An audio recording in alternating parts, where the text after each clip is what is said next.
Homeopathy is a scam. 10 reasons. ये ऐसी दवाई है जिसमें एक्टिव इंग्रेडिएंट ही नहीं है। It relies on extreme dilution which is marked as 30C, which means one part of the active ingredient is diluted in water 10 to the power of 60। इसको example से समझाओ तो मानो कि आप पैसिफिक ओशन में एक ड्रॉप डाल दिया एक्टिव इंग्रेडिएंट का और उसको मिक्स होने दिया, फिर बे ऑफ बंगाल में से एक चम्मच लिया और पी लिया, क्या आपको दवाई मिली होगी? And this is still 13C, not 30C। 30C का एग्जांपल दूंगा तो आप इमेजिन ही नहीं कर पाओगे। Then it violates basic scientific principal.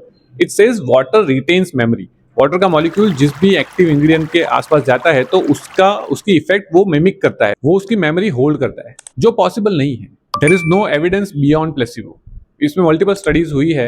एक होम्योपैथी की दवाई प्लेसिबो से ज्यादा इफेक्टिव नहीं है, ये एक्चुअली प्लेसिबो ही है। There is no doses consistency. एक अडल्ट के लिए जो दवाई है वही शायद बच्चे के लिए हो सकती है, इस डिसीज की है वो उस डिसीज की हो सकती है। ऐसा नहीं कि इस दवाई के अंदर इतना mg ये इंग्रेडिएंट है, ऐसा कुछ भी नहीं है। There is no biological mechanism.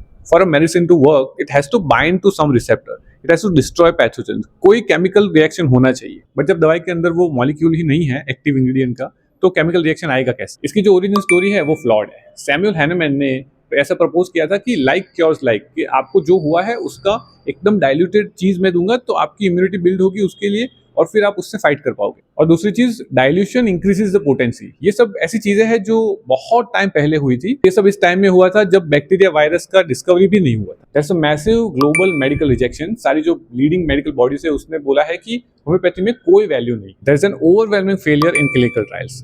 जब भी double blinded randomised placebo control trials हुए हैं तब इसने कंसिस्टेंटली अंडर परफॉर्म किया है शुगर पिल से। Then natural recovery. Common cold जैसी जगहों पे होम्योपैथी यूज होती है ज्यादातर, उसमें हमारी बॉडी नेचुरली ही उस डिसीज को बाहर निकाल देती है अपनी इम्यूनिटी से। तो फिर लोगों को लगता है कि होम्योपैथी की वजह से हुआ। एंड लास्ट थिंग, जो सबसे बड़ी चीज है और सबसे ज्यादा मुझे प्रॉब्लम है इस चीज से, डिले इन एक्चुअल ट्रीटमेंट। कोई होम्योपैथी चालू करेगा तो उसको बोला जाता है कि 6 महीना तो लो, 6 महीना तो मिनिमम लेने पड़ेगी, और उसमें कोई फर्क नहीं पड़ेगा, और 6 महीना उसकी एक्चुअल ट्रीटमेंट डिले होगी। So all the homeopathy doctors out there, I just have one thing to say, come at me bro, लेकिन साइंटिफिक आर्गुमेंट करना, फालतू की बकवास मत करना।